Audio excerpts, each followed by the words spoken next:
Hello guys, welcome to my blog. मेरा नाम है अजय और मैं आज खड़ा हूँ प्रयागराज में स्थित चंद्रशेखर आज़ाद पार्क। जी हाँ दोस्तों, यह वही पार्क है जहाँ पर हमारे वीर सपूत चंद्रशेखर आज़ाद ने अंग्रेजी सैनिकों से मोर्चा लेते हुए अकेले ही उन्होंने जब उनकी आखिरी गोली बची तो अपने आप को मारकर बलिदान हो गए। तो दोस्तों, ये सारी जो घटना हुई थी इस गेट के अंदर। तो हम अभी चलते हैं इस गेट के अंदर और आपको दिखाते हैं कि वह कौन सी जगह थी जहां पर उन्होंने अपने आप को गोली मारी।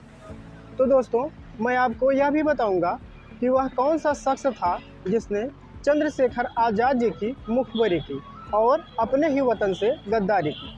तो हमें अंदर जाने के लिए टिकट लेना पड़ेगा। गाइस, अभी हम आ गए टिकट काउंटर पे और ये अंकल जी हैं और इनसे हम बात करते हैं। तो अंकल जी, ये कितने का टिकट है? 5 रुपये एक व्यक्ति का।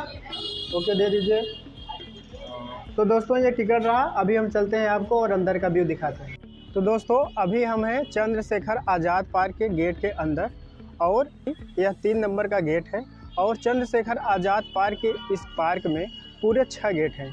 और जैसे ही हम इस 3 नंबर के गेट के सामने आते हैं, थोड़ा आगे बढ़ते हैं, तो यहाँ पर हमारे वीर सपूत चंद्रशेखर आज़ाद जी की बहुत बड़ी प्रतिमा बनाई गई है। आप देख सकते हैं, ये जो सामने आपको दिखाई दे रही है, यह है चंद्रशेखर आज़ाद जी की प्रतिमा। यह प्रतिमा ठीक उसी जगह पर बनाई गई है जहां पर उन्होंने अपने आप को गोली मारी थी। प्रारंभ में इस पार्क का नाम अल्फ्रेड पार्क था, परंतु जब चंद्रशेखर आज़ाद इस पार्क में शहीद हुए तो स्वतंत्रता प्राप्ति के बाद भारत सरकार ने उन्हीं के नाम के अनुसार इस पार्क का नाम चंद्रशेखर आज़ाद पार्क रख दिया। चंद्रशेखर आज़ाद का जन्म 23 जुलाई 1906 ईस्वी को मध्य प्रदेश के भांवरा गांव में हुआ था। एक्चुअली चंद्रशेखर का जो मूल निवास था वो उत्तर प्रदेश के बदरका गांव का था, लेकिन कुछ आर्थिक तंगी की वजह से उनके फादर वहां से चले गए और भांवरा को आ गए। दोस्तों, चंद्रशेखर आज़ाद बचपन से ही जुझारू प्रवृत्ति के इंसान थे। जलियांवाला बाग हत्याकांड के दौरान वे बनारस विश्वविद्यालय में अध्ययन कर रहे थे। उसके बाद उनका अंदर से ही बहुत आहत पहुंचा और वह 1921 ईस्वी में गांधी जी के द्वारा चलाए गए असहयोग आंदोलन में वह पार्टिसिपेट करने लगे, जिसके दौरान उनकी गिरफ्तारी हुई। जब उन्हें जज के सामने पेश किया गया तो जज ने उनसे जब पूछा कि तुम्हारा क्या नाम है, तो उन्होंने अपना नाम आज़ाद बताया और अपने पिता का नाम स्वाधीनता और अपनी माता का नाम भारत बताया। तो दोस्तों, इस उत्तर को सुना उन्होंने तो क्या हुआ कि जज बहुत ही ज़्यादा आक्रोश में आ गया, जिसकी वजह से उन्हें 15 बेंतों की सज़ा सुनाई गई। और जब बालक चंद्रशेखर आज़ाद पर बेंतें पड़ रही थी तो हर बेंत पर उनके मुख से केवल भारत माता की जय का आभोद निकल रहा था। सन 1870 ईस्वी में प्रिंस अल्फ्रेड अपनी शहर यात्रा के दौरान निकले थे। उन्हीं के मिसाल के तौर पर इस पार्क को उन्हीं के नाम से अल्फ्रेड पार्क के नाम से बनाया गया था। 133 एकड़ भूमि में फैला चंद्रशेखर आज़ाद पार्क इलाहाबाद का सबसे बड़ा पार्क है। स्टैच्यू से जैसे ही थोड़ा हम और दूर आते हैं तो यहाँ पर एक स्तंभ लेख लिखा हुआ है, जहाँ पर लिखा है कि अमर शहीद चंद्रशेखर आज़ाद प्रतिमा स्थल के सौंदर्यीकरण का शुभारंभ माननीय डॉक्टर मुरली मनोहर जोशी के अनुसंधान से किया गया था। दोस्तों, अभी हम हैं चंद्रशेखर आज़ाद पार्क के अंदर और अभी हम आपको दिखाते हैं इसका अंदर का व्यू। आप देख सकते हैं, आज़ाद पार्क में 6 गेटों में से 4 गेटों पर टिकट की बिक्री होती है और 6000 लोग प्रतिदिन इस पार्क को विजिट करते हैं और 30 से 40,000 लोग किसी विशेष अवसर पर आते हैं और 1500 से अधिक मॉर्निंग वॉकर हैं। अगर पूरा कैलकुलेट किया जाए तो 30 से 40,000 रुपये एक दिन का होता है।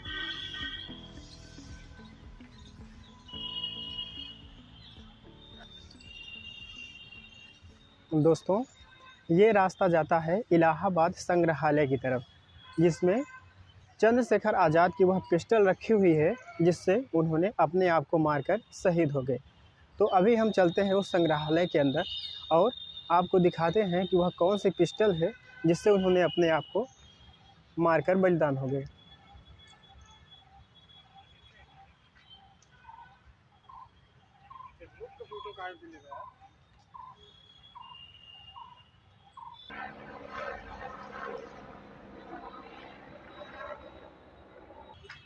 टिकट लेने के लिए अंदर से जाना पड़ेगा क्या?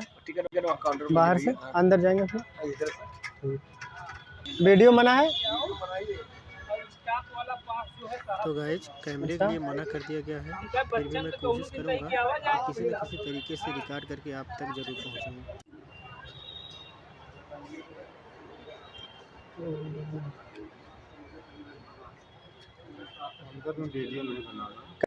तो गाइज कैमरे के लिए मना कर दिया गया था, लेकिन फिर भी मेरे पास एक कैमरे वाला पेन था, तो मैं इस वक्त उसी पेन से रिकॉर्ड कर रहा हूँ। अभी मैं हूँ इलाहाबाद म्यूजियम के बाहर गेट की तरफ, और यहाँ पर आप देख सकते हैं कि शहीद चंद्रशेखर आज़ाद की मूर्ति बनाई गई है।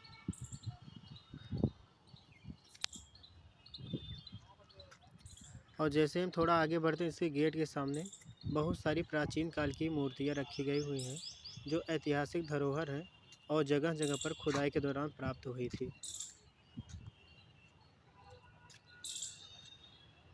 ये देखिए, ये सारी मूर्तियाँ यहाँ पर रखी हुई हैं गेट के जस्ट सामने ही।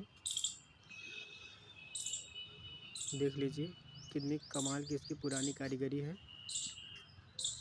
गाइस, बहुत ही प्रॉब्लम से मैं आपके लिए यह रिकॉर्ड कर रहा हूँ, लेकिन फिर भी आप लोग अपने इस भाई का सपोर्ट नहीं करते हो। तो भाई प्लीज़ अपने इस भाई का सपोर्ट करें और इस चैनल को सब्सक्राइब ज़रूर करें। और देख लीजिए कितनी शानदार मूर्तियाँ रखी हुई हैं। और ये रहा इसका गेट। और अब हम इस तरह से इसके अंदर जाएंगे ताकि इनको पता ना चले कि मैं रिकॉर्डिंग कर रहा हूँ। अभी मैं हूँ म्यूजियम के अंदर गैलरी वाले पार्ट पर।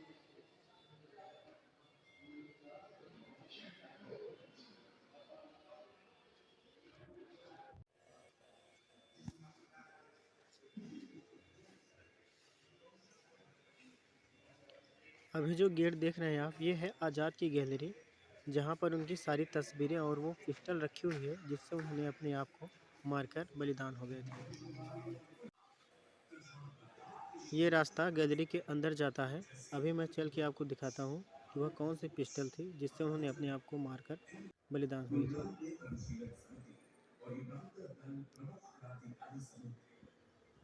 ये दीवार पर लगी सारी तस्वीरें चंद्रशेखर आज़ाद और उनके साथियों की है, और जब जब वो जिस जिस आंदोलन में शामिल हुए थे उन सभी साथियों की तस्वीरें यहाँ पर लगाई गई हैं।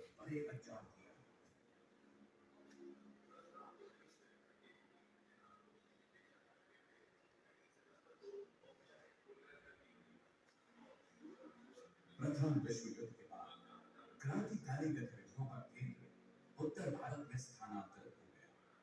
जलियांवाला बाग नरसंहार 1919 असहयोग और खिलाफत आंदोलन।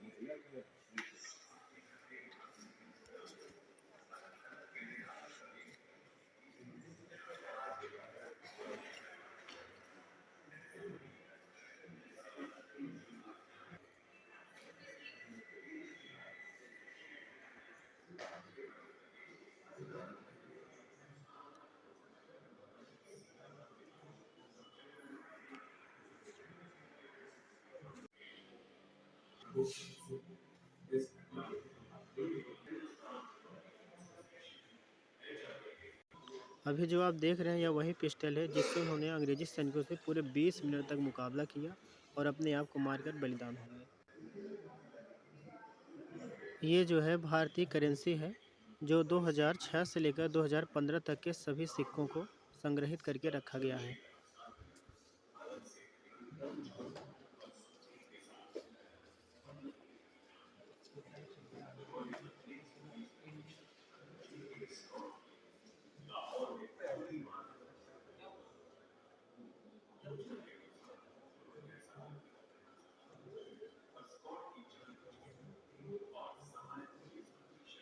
ये क्रांतिकारियों के नौका है। अभी मैं हूँ म्यूजियम के एनिमल पोर्शन के पास। यहाँ पर भारत में पाए जाने वाले सभी पक्षियों और जीवों की अवशेष बॉडी रखी गई है, जो कि एकदम रियल है। उनको सुखाकर प्रिजर्व करके यहाँ पर रखा गया है।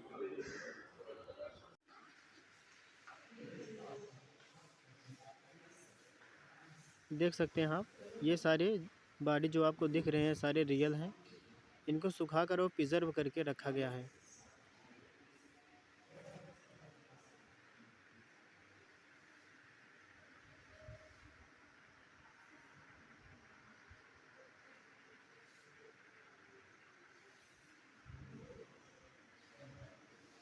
ये दोनों रेड मंकी की अलग अलग प्रजातियां हैं। और ये जो आपको दिख रहा है ये है आटर, और ऊपर जो दिख रहा है आपको रेड पैंडा है। और ये ऑस्ट्रिच एग रखा गया है। हाँ, ऑस्ट्रिच एग पूरे बायोलॉजिकल हिस्ट्री में एक सेल का सबसे बड़ा सेल होता है। ये बतख है सारस।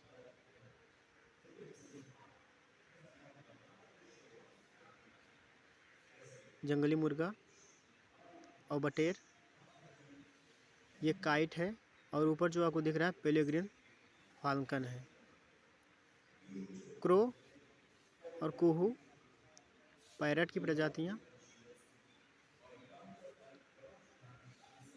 ये है फ्लेमिंगो, जिसको राजहंस भी कहते हैं।